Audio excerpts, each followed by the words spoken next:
Fellow conspiracy realist, we return to you, mere humble farmers, with another classic episode. This one is a doozy. We're entering the world of tradecraft, morally gray political thriller situations. MI5. The question, are they a criminal organization? I'm shrugging. Y'all, I have been knee deep in this Apple TV series called Slow Horses with Gary Oldman and some other fantastic cast members. And it is about MI5. And it really speaks to this exact thing. Like some of the political maneuvers that these folks in charge of MI5 perpetrate in this series, which I believe is based on a book series that was written by somebody with inside information about the inner workings of MI5. Absolutely staggering. Reckless, psychotic, megalomaniacal behavior. No account for human life outside of just one's own political motivations and or covering one's own arse, as they say. For crown and country, guys. MI5, this is the one that's similar to the NSA, right? Not the FBI, but like National Security Agency in the U.S. Security Services, I believe, is what they're called over there, yes. Okay, but like internal. 100%. Okay. Yeah, not to be confused with MI6, which is a different thing. MI5 investigates national security. Internally, though. The MI6 right, like is terrorist, counterinsurgency, yeah. Like CIA would be our equivalent to MI6. I think MI6 takes field trips. Mm-hmm. Got it. Well, with that, folks, and I love the shout out to Slow Horses there, too. With that, we are going to dive in. From UFOs to psychic powers and government conspiracies, history is riddled with unexplained events. You can turn back now or learn the stuff they don't want you to know.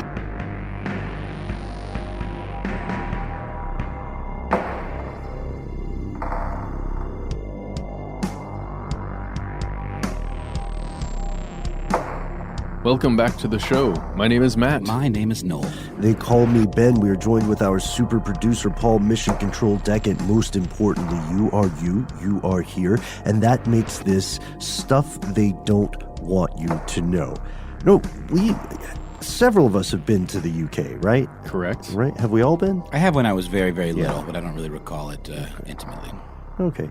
And Paul, thumbs up, thumbs down. Have you been to London? He has not. Okay, Paul, we will go on an adventure soon, assuming we can get into the country after today's episode, which is kind of a question that we have to confront often. I think we'll be fine as we will find out a little bit later. Yes. About the differences in MIs. Hopefully, yes. Hopefully we will be fine. You know, if the Epstein episode didn't finish us, hopefully this one will be fine. So we have a lot of listeners in the United Kingdom. A lot of your fellow listeners, as you are checking out the show today, are located often in the Anglosphere, where people speak English, right? But there are listeners around the world. We just got an email from a guy in Uganda, actually, which is very interesting. He was slapped our wrist. Was not a fan of the Above Majestic interview. By the way, you can check out our Facebook page. Here's where it gets crazy to see our response to this sort of stuff. Mm-hmm. But this is a episode that will center on the United Kingdom. If you are thinking to yourself, Matt, Noel, Ben, Mission Control, why should I care about this? Why does it matter to me? I don't want to go to foggy London town. This is irrelevant. Well, let's just say before you get into your point, remember all the connections we've made between intelligence agencies across the world, especially those that speak English. Right. So this matters to you. If you can understand the language in which we are conducting this podcast, then this matters very much, more so than you might assume. Like most countries, the United Kingdom has its own variety of intelligence services. And most people outside of the UK, we're familiar with their intelligence operations through one very important portrayal in fiction, James Bond. Yes. Right? Yes, perfect. Agent 007 himself. I mean, I can't even – I should have looked this up before we hopped in the booth here, but I don't even remember how many James Bond films exist. I'm going to have a shot in the dark and say 12. That sounds like the title for a James Bond film. A Shot in the Dark. That'd be good. But that's not right. It's more than 20. 12. 15? Paul says 35. Paul 25. says 19. Paul says, yeah, 25. He said 25. That's amazing. And it also shows, like, of course, we would be most familiar with intelligence agencies through this James Bond thing.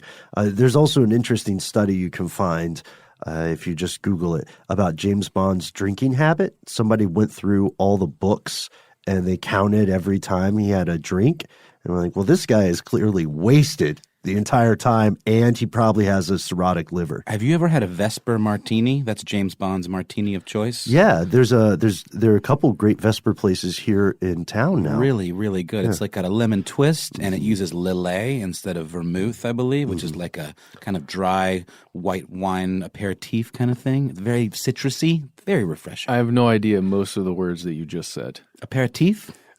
White wine, aperitif. Lillet's the brand. It's good. It's good. We also have a huge advocate for Vespers in the form of our pal Josh Clark. He's a Vesper guy now. Nice. I don't know why I said it like that. Shakes his moral character to the core. I see a lot of people riding around on the Vespers in Atlanta. That's cute, man. All right, I like it. You're welcome. Big oof. But today we are taking a look behind the curtain, past the sexy James Bond portrayals, right? Today we're looking at the real-life inspiration for countless spy thrillers, aiming to answer a disturbing question. Let's just get it out of the way now. Is MI5 a criminal organization? Ooh, that's heavy. It's a good way to frame this discussion. It really say that. Yeah, it absolutely is. Oh, get some clicks, right? Yeah, it's a big question. Sure. And we're going to drill down into it, as they say in corporate speak. Let's start drilling. Let's get granular. So what is MI5? Well, MI is the most important thing you need to know here, and that's military intelligence. I thought it was Mission Impossible. I wish that it was. I thought it was Martian intuition. In this case, it is military intelligence. All right. Specifically, that number afterwards is the section number, so Section 5.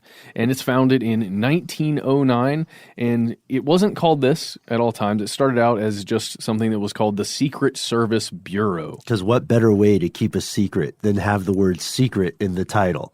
That's right. I mean, in that Secret Service in 1909, you can see it harken back then to the United States in our own Secret Service. And what we'll find is that they do very different things. And that's why you kind of have sections for all these different secret services that you have. In this case, MI5 is directed by the Joint Intelligence Committee, or JIC. And this service itself is bound by this thing that was created in 1989 called the Security Service Act. Of 1989. Yes. Yeah, that's in the name, right? What we mean when we say bound is that the Security Service Act essentially, or I should say ostensibly, lays the groundwork for what MI5 is supposed to do, how it does it. What it can do, basically. Right. And what does it do? The service is supposed to, well, it's directed to, we should say, protect British parliamentary democracy and Britain's economic interests and counter terrorism and espionage within the UK. So counterintelligence. MI5 was founded by Captain Vernon Kell. It's a very distinguished-sounding name. The organization played a central role in the capture of most of Imperial Germany's intelligence agents in the UK at the beginning of World War I. It's a big deal. MI5 is not the same thing, it's important to note, as MI6. MI5 is the British Security Service, while MI6 is the British Foreign Intelligence Service. So, Ben, how should we think about this? Yeah, think of it as being similar in a way, for our American listeners, to the relationship between the FBI and the CIA. Which has always kind of flummoxed me a little bit, if I'm being honest. I think it always flummoxed the FBI and CIA themselves. Because they certainly overstep into one another's territory. They encroach. Yeah. Well, and often, and when the CIA is dealing drugs and the FBI has to deal with it, things get messy. Whatever, it's true. Ultimately, it's dealing with inward-facing and outward-facing counterintelligence and intelligence, right? Perfect. Yeah, that's the perfect way to say it. Essentially, MI6 is tasked to send British spies abroad, and MI5 is there to catch spies from other countries. So there you go. That makes sense, right? Crystal.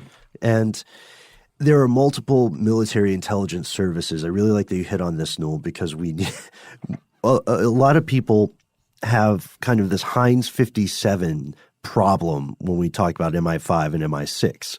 You know, were you ever a kid looking at Heinz 57 and wondering where the hell are the other 56 Yeah, I want to try some of those at least. ketchups? It doesn't have to do with how many spices are in it or something? I don't know. I assumed it was like Baskin Robbins where they've got the flavors, but then they always exceeded that flavor number, right? We should probably ask Lauren Vogelbaum or Annie Reese.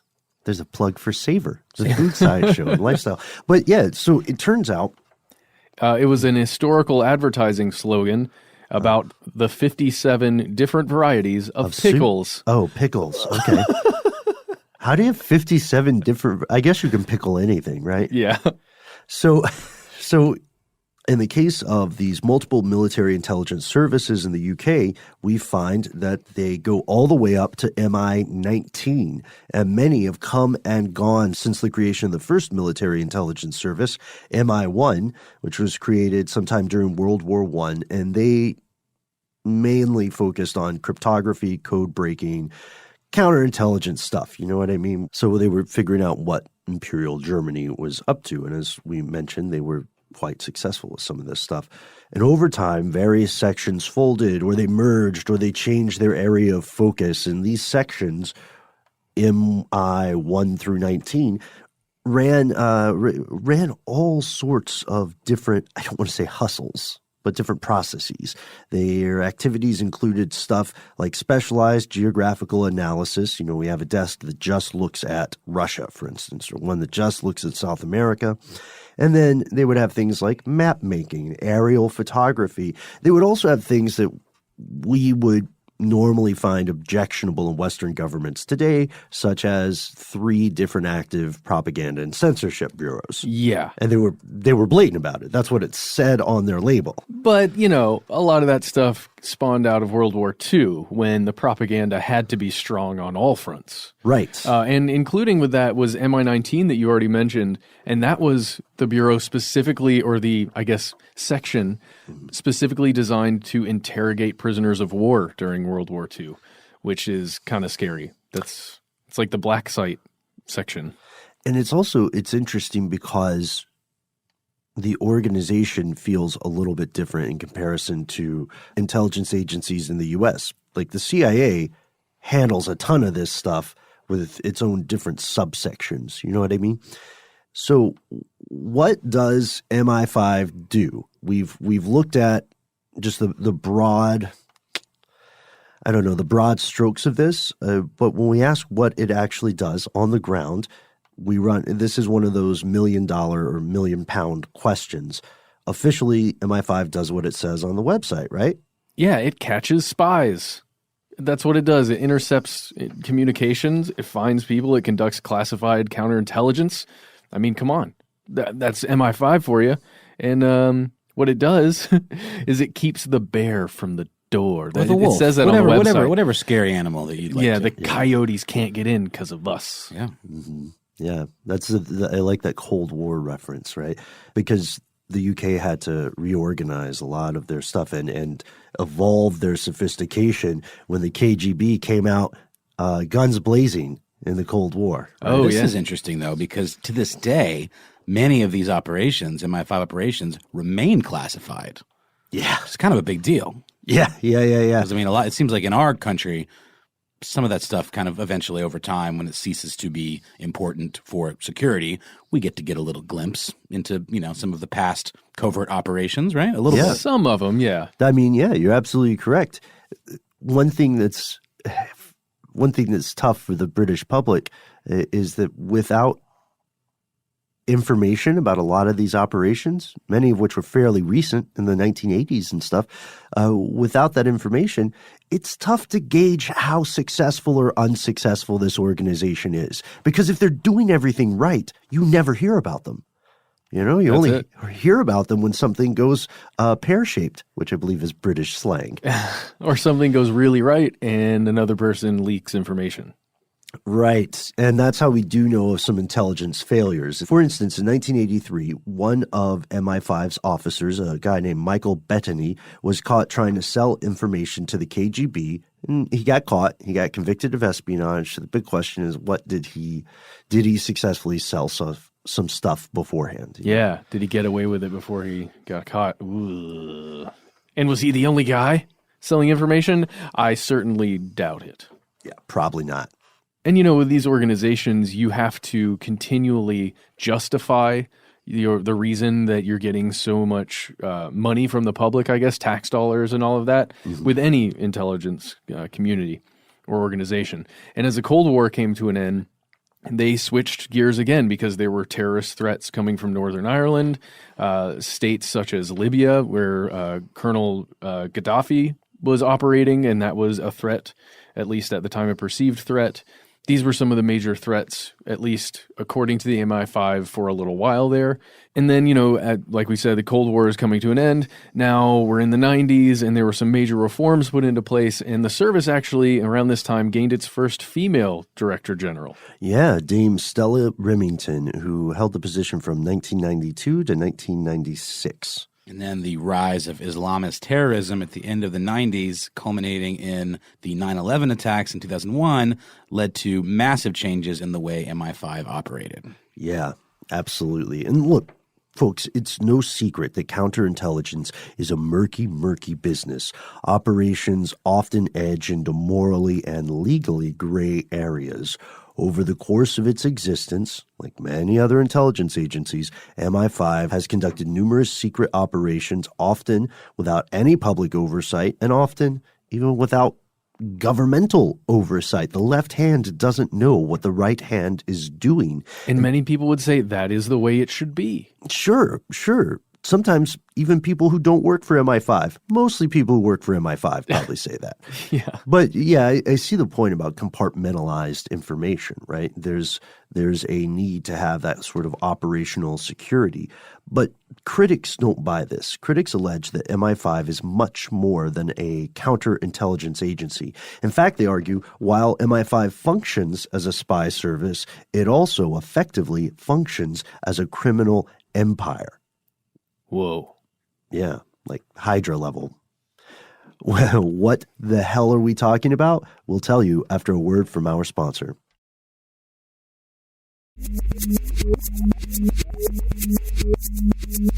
Here's where it gets crazy.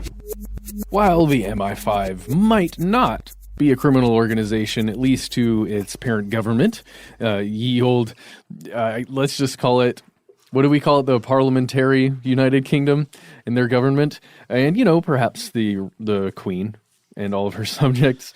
But it certainly functions as a criminal organization, at least at times. You know, and we're not just throwing ninja stars.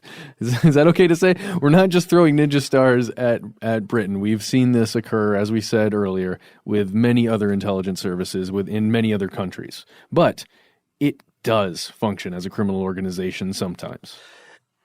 And we know this. This isn't a theory. No. This isn't some tinfoil internet bloggery here. It turns out that in 2018, declassified documents showed that the government of the United Kingdom allows MI5's agents and informants to carry out crime within the UK without consequence. They've been allowed to do this for at least 30 years. Whoa.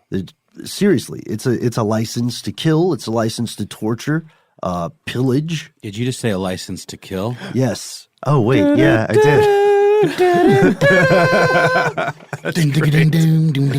I mean, come on, man. That's great. I can't believe I didn't think of that. That's awesome. Yeah. I mean, but really, the bit we did was awesome. But the fact that they can just go murder people is not cool. And as it turns out, which was a bummer to me or to my kid self, they don't actually have a license they can flash before they kill someone, letting them know that it's legit. Right. It's more of an expression. Maybe we should just manufacture our own. Not to use, but just to have. Just on a T-shirt, maybe?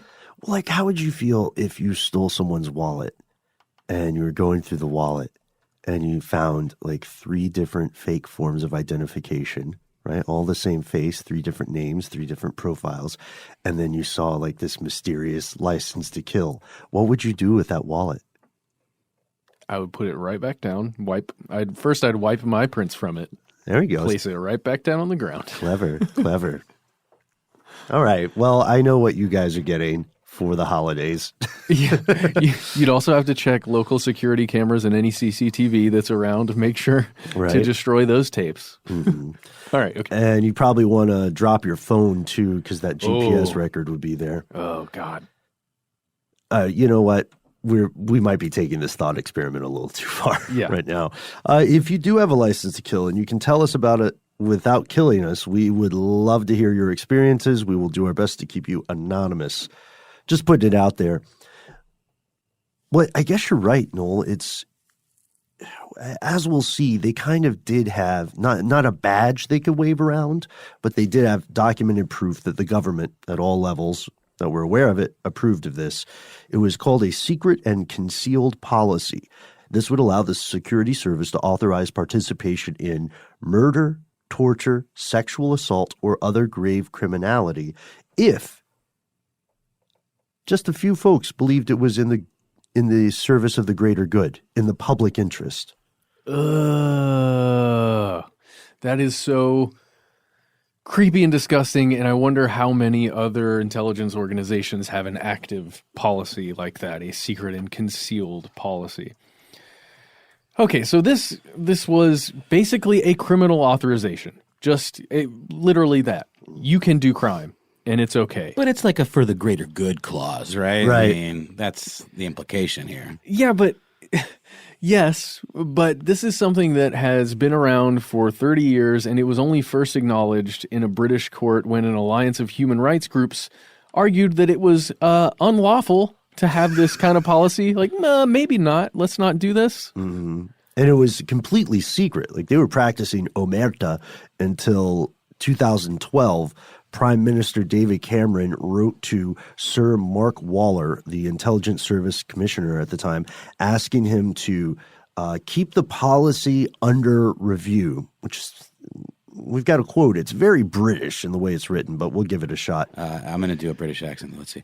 In the discharge of their function to protect national security, the Security Service has long-standing policy for their agent handlers to agree to agents participating in crime in circumstances where it is considered such involvement is necessary and proportionate in providing or maintaining access to intelligence that will allow the disruption of more serious crimes or threats to national security. Oh, wow, that was great. When First you say of all, it like that, it sounds nice. But It sounds like he's describing marzipan. Sounds like he's reading like a Winnie the Pooh story or something, you know? it's totally it's a clause for undercover agents, right? That's what that is. Well, No, but I mean- that part is. But yeah, it's saying like if you have an informant Yes. who is operating maybe in something like gun running or human trafficking circles, Yeah. and you need to keep them embedded, Question, let them though. go. In the States, Yeah. you see it in movies. I'm just wanting to see what you guys think about this. Whenever an undercover agent is offered drugs,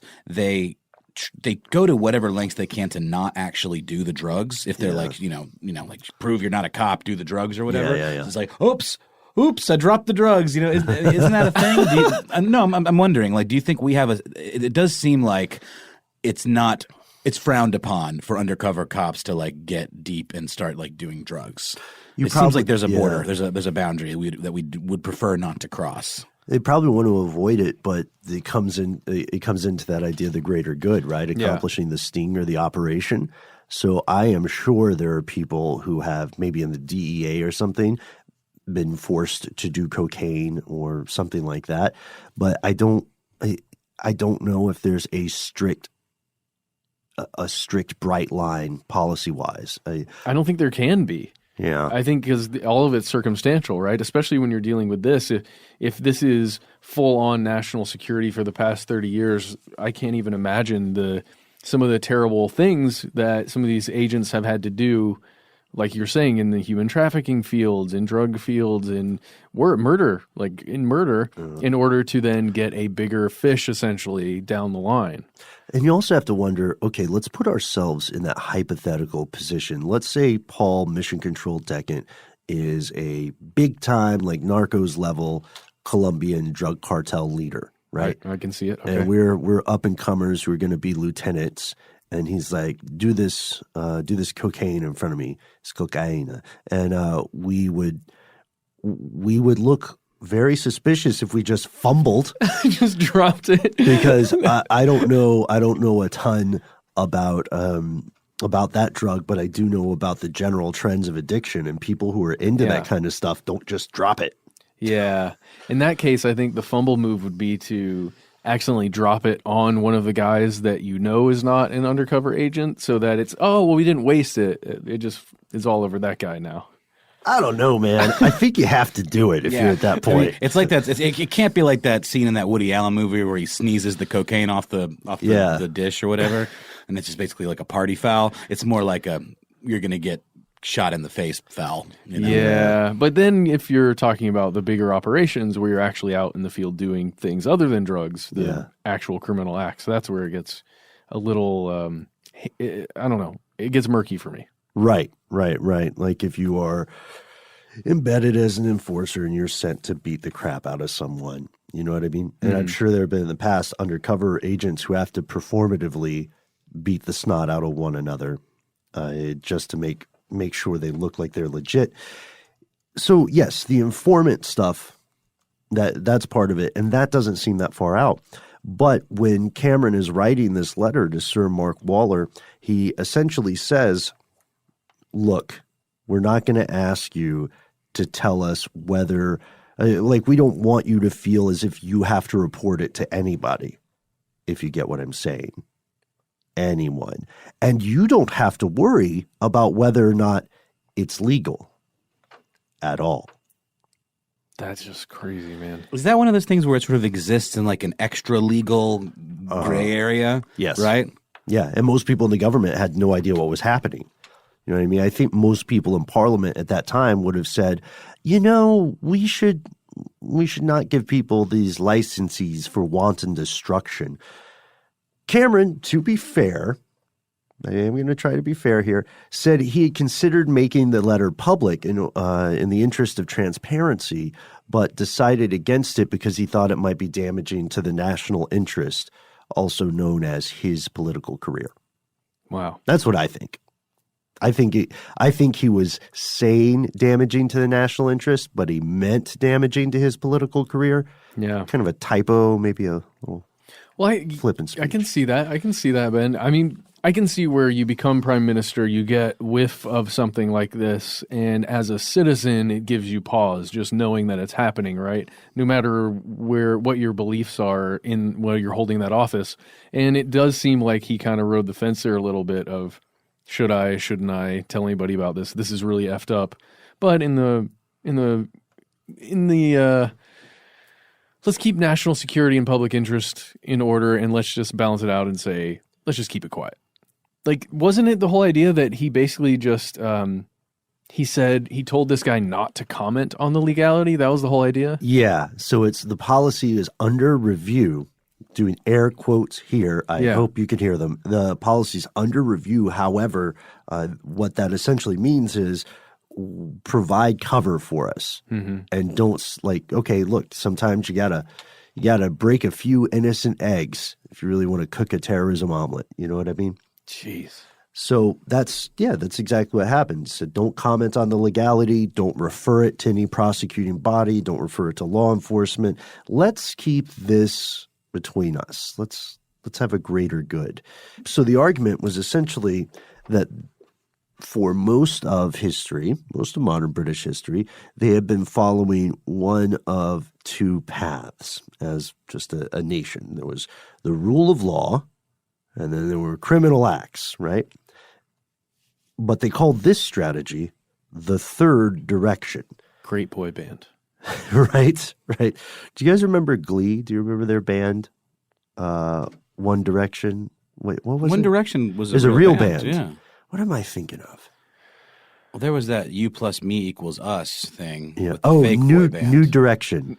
Maybe. New Direction? New Direction. It's a pun. New Direction. I see. Yeah. I get it. I know. Very bawdy. Like Boy's Soul from Always Sunny in That's Philadelphia. Right. But they called this thing seriously the Third Direction. Nobody acknowledged it until this year in a British court when that Alliance of Human Rights groups that Matt mentioned earlier, Privacy International, who are the other ones? Yeah, those guys over at PI. Then we've got Reprieve, the Committee on the Administration of Justice, and the Pat Finnegan Center. According to the legal team representing this alliance, the Third Direction policy is likely to have enabled the security service to conceal wide-ranging illegal activity. And they brought this case before an investigatory powers tribunal. The trial included, as a bonus, the publication of a heavily redacted document, a guideline, essentially for how to break the law and get away with it. This is how you do it. And like a lot of government documents, you can find copies of this published in a couple of different places in British media, but tons, like entire paragraphs are blacked out. They're not going to admit this stuff, right? No. Because it's still the great boogeyman of national security. Exactly. And the timing of the letter was also really strange here because just 2 weeks after this highly redacted document gets released, it's made public, Mr. Cameron, our buddy, admitted that there was this thing called state collusion in the 1989 murder of Belfast solicitor Patrick Finnegan. And state collusion?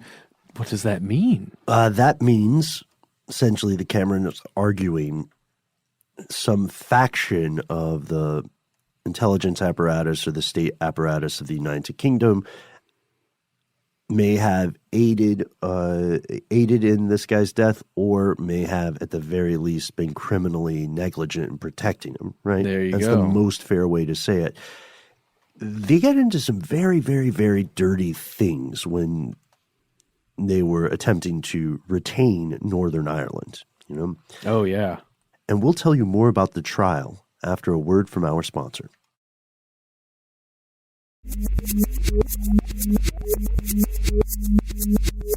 So according to Sir James Eadie, QC, that stands for Queen's Counsel. Those are the guys who have the wigs. The name for those wigs is peruke, right? So Peruke assault. What was the one you did off air? Peruka's on fire. Peruke. If you want to learn more about the history of the peruke, you can check out me and Ben's other podcast, Ridiculous History, where we do a episode about what the heck's up with those crazy British lawyer wigs. which is one of our first episodes. So be kind or be brutal. It's up to you. We just want you to know that's a great word. The internet's going to do what the internet's going to do, Ben. That's true. That's true. So this guy, Sir James Eadie, QC, is representing the intelligence agencies, the Home Office and the Foreign Office, and he told this investigatory powers tribunal that details of MI5's conduct had to be kept secret, even in the modern day, and could not be aired in open court. He argued that the claim should be restricted to investigating over a sensible time period, at most 6 years. Wow, 6 years to keep all your secrets. Right. Interesting. So what did the Alliance of Human Rights Organizations say to that? So in their argument, the claimants cite Finnegan's murder as an illustration of the considerable public importance of the issues raised. It also refers to allegations that Freddie Scappaticci, Great name. yeah, it's pretty good, was a former senior member of the IRA and a security service agent working under the code name, oh my God, I love this, Steak Knife, but it's spelled Stake. That's a good DJ name right there, GJ Steak Knife. How about that, huh? Oh, wow, that's great. Yeah. So Scappaticci, a.k.a. Steak Knife, was, we have to say allegedly still, but was involved in kidnap, torture, and murder while working as an agent employed by MI5. So in a roundabout way, the government of the United Kingdom was paying this guy to kidnap, torture, and murder people For the greater good. For the greater good, right. MI5 has refused to answer the claimant's questions about the scope of this third direction policy, including whether it could, in principle, authorize murder, torture, inhumane and degrading treatment, sexual assault, kidnapping, or false imprisonment. The security services lawyers also said to answer such questions would reveal the facts of conduct that they wish to keep secret. So it's kind of like a trust us. We're doing the right thing. We can't tell you what we're doing. We can't tell you why other than that. Not a very convincing argument. No, not at all. And we also have other examples of some strange things that ended up coming to light, or at least things that maybe never wanted to see the light of day. There were some papers released by the Irish state that showed that there was this loyalist paramilitary group, or at least members of one of these groups, specifically the Ulster Volunteer Force. They're a paramilitary group out of Northern Ireland. They claimed that MI5 asked them to assassinate the then Prime Minister of Ireland, Charles Haughey, in 1985. And we went to this BBC source to learn a little bit more about this, but it's very, it's very strange because it was a letter, just kind of your standard letter sent to somebody, like a correspondence, and it just happened to include a couple documents and a couple literally guys who just said, hey, by the way, MI5 asked us to kill you one time. We didn't do it. Yeah. But you should know. It's crazy. It was sent 2 years after the alleged, assassination or the hit was put on him, I guess. It contained a long list of collusion allegations against the British intelligence service, or various services that the British intelligence has. This guy, it was addressed to Mr. Haughey, and it read, in 1985, we were approached by an MI5 officer. He asked us to execute you. And it said that this paramilitary group had been supplied with, quote, details that would have compromised this guy's personal security, including aerial photographs of his family home, his cars, and his private yacht. So for an imperfect comparison, it's similar to, say, the CIA taking over Newfoundland and the people of Newfoundland wanting to make a united Canada. And so the CIA contacts someone in Canada and says, kill whomever is in charge of this unity group in Newfoundland, or kill the Prime Minister of Canada so we can keep our part. Yeah, and I guess they didn't imagine that the people who were not necessarily the friends of the British intelligence service they wouldn't just say, oh yeah, okay, sure, boss. Well, maybe they just said, killing prime minister is a step too far. I guess that's what I'm saying. Yeah, like they didn't expect that to occur. Mm-hmm. That seems very strange to me. In 2010, Benyam Mohammed al-Habashi went to court to hold MI5 accountable for collusion in his torture at the hands of Uncle Sam. And then there's the example of Shakir Amir, who said MI5 watched him being tortured in 2001. That was really brutal, too. Yeah. The guy, he was in Guantanamo Bay, right? Mm-hmm. And he said like several times British officers would be in the room while he's being beaten, just brutally beaten, his head slammed against the wall. Yeah. Pretty crazy stuff. It's truly disturbing because now with all this new information, this admission on the part of the British government that these sorts of things occur, many of those previous allegations of criminal activity on the part of MI5 that were once dismissed as out-and-out conspiracy theories seem increasingly maybe not plausible, maybe not probable, but certainly less impossible. They've been implicated in the murder of anti-nuclear activist Hilda Merle. They've been accused of creating a far-right neo-Nazi group, Combat 18. Their profile peaked in February 15th, 1995, when they orchestrated a riot in Dublin that led to a cancellation of a football match between England and Ireland. One theory suggests that British intelligence wanted to create a magnet for the most extreme parts of these political parties. One member who was convicted of murder in 1998, a guy named Charlie Sargent, has been accused of being an MI5 informant with some pretty solid evidence. And then we did the death of Commander Buster Crab in a previous episode. So Yeah. Buster Crab. where he never surfaced, and it seems that maybe someone on the inside was responsible. Weren't there frogmen involved in that story? Yes. Yeah. What about crabmen? They never made it to Crab, mainly because the difficulty of making forward-backward motion. That's hard. Yeah. Scuttling. So, Matt, you mentioned Colonel Muammar Gaddafi earlier as well, right? Oh, yeah. And in 96, there was a bomb that was placed under a car that was, I guess, thought to be the vehicle that Gaddafi was going to be traveling in his motorcade. But, he wasn't in that vehicle. The car did explode. The bomb did explode. And several bodyguards were killed. There was an ensuing gun battle that killed several people. And there were even... there were would-be assassins, the people that planted the bomb and everything. They had links to Al-Qaeda, and it's thought that maybe MI5 had a little bit of a hand in this. Right. The head of the Libyan desk for MI5 at the time was a guy named David Shaler, and in 1997, he left the service, leaked this information or these accusations, these allegations to the press. He was forced to flee to France, and in 1998, he claimed that the plot to kill Gaddafi had been funded by MI6. Wow. Cooperation with MI5. There's...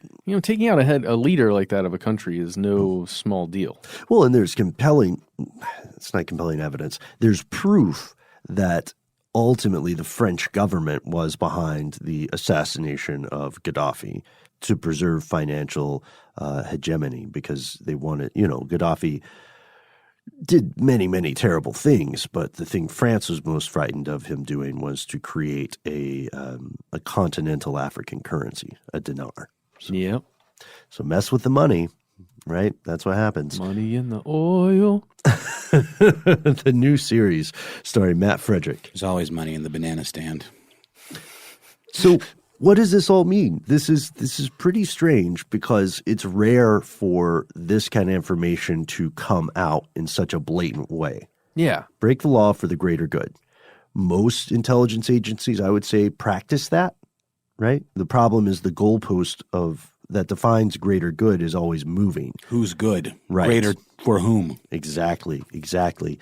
And at this point, many of us listening to the show today will have a hard time being surprised. Some of us might even support this policy. You know what I mean? There are people who say that torture is a terrible thing, but ultimately it saves lives. We have an episode on why that is not true. We as do. well. Yeah. Yeah. But there are points to be made that it's not an easy task to stop in your worldview, the worst people in the world from doing the worst things. It's not an easy task to prevent that from happening. And you do have to perhaps do some bad things. It's just, I think in this case, it's that gray area of how bad is too bad for a thing for the good guys to do to prevent the bad guys. Well, it's that idea right? that to counter the bad guys, you got to stoop to their level you got to play by their rules. Yeah. Otherwise, you're going to get stepped all over, right? Did I tell you? In theory. Yeah. I mean, it's a good point. Did I tell you guys I rewatched True Detective recently? Season 2? Season 1. Well, thank God. Yeah. No, I have a friend that really says revisit season 2, give it another chance. I've heard that before, but I didn't take a break. Season 1 was just so great. There's a quote that's not a spoiler, but this conversation reminds me of it. The two main characters, Marty and Rust, are having a philosophical discussion about the nature of good and evil. And at some point in the conversation, Marty asks if they're good people. And Russ says, no, we're bad, but they need bad men like us to keep the others from the door. Yeah. And that bear from the beginning of the show. Remember? Yeah, exactly. Or Jack Nicholson, right? Not as a character, just him. I don't know. He's a creepy looking guy. I don't know. I wouldn't want him knocking. I don't know him well enough to remark on his door policy. I guess the big question is, do we have to have the bad guys inside the door keeping the other bad guys from the door? Why can't we just build a giant wall and keep everybody out? That's very, very, very topical question you got there. Hot takes. So hot takes with Matt. Totally kidding. I'm totally it's kidding. A good question though, because should MI5 allow its agents and informants to break the law? Does it really does it really become a necessary evil on the way to achieving a greater good, right? And if so, for whom? What laws do they break? How do we measure the success or the efficiency of something like this if it's conducted entirely in secret? What sort of oversight should the public and or government agencies have on this process? Because right now the answer is none. They have none. Yeah. They have a letter from 2012 that's like, don't send this to anybody. Basically, David Cameron sent a no snitching letter. Yeah, that's exactly what happened. And that's where we are today. No snitching, boys and girls. Snitches end up in stitches. Yeah. Well, tell us what you think. Find us on Instagram, Facebook, and Twitter, and let us know, are these things necessary evils? Is allowing the collapse of the rule of law in one scenario really necessary to allow the enforcement of rule of law in another situation, right? That's ultimately the question. It really is. And by the way, I was just going to bring this up before we ended.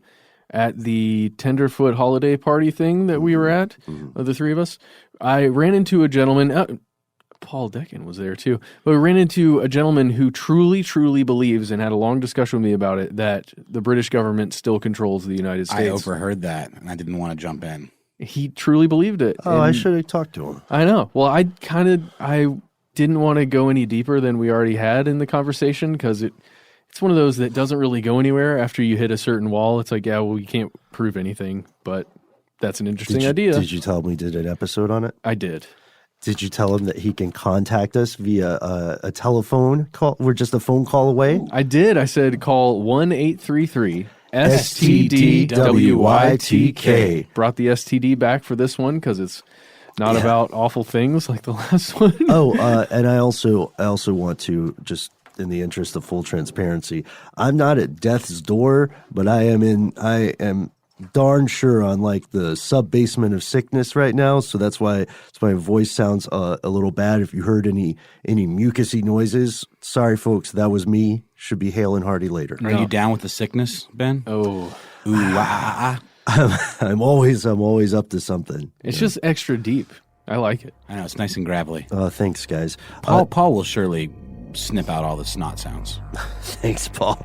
So yeah, let us know what you think, and check in with your fellow listeners. We'd like to take this debate to the internet. We mentioned it earlier in the show, but you can find us at our Facebook site. Here's where it gets crazy. If you love all that. And that's the end of this classic episode. If you have any thoughts or questions about this episode, you can get into contact with us in a number of different ways. One of the best is to give us a call. Our number is 1-833-STDWYTK.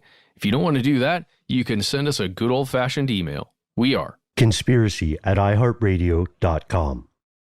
Stuff They Don't Want You to Know is a production of iHeartRadio. For more podcasts from iHeartRadio, visit the iHeartRadio app, Apple Podcasts, or wherever you listen to your favorite shows.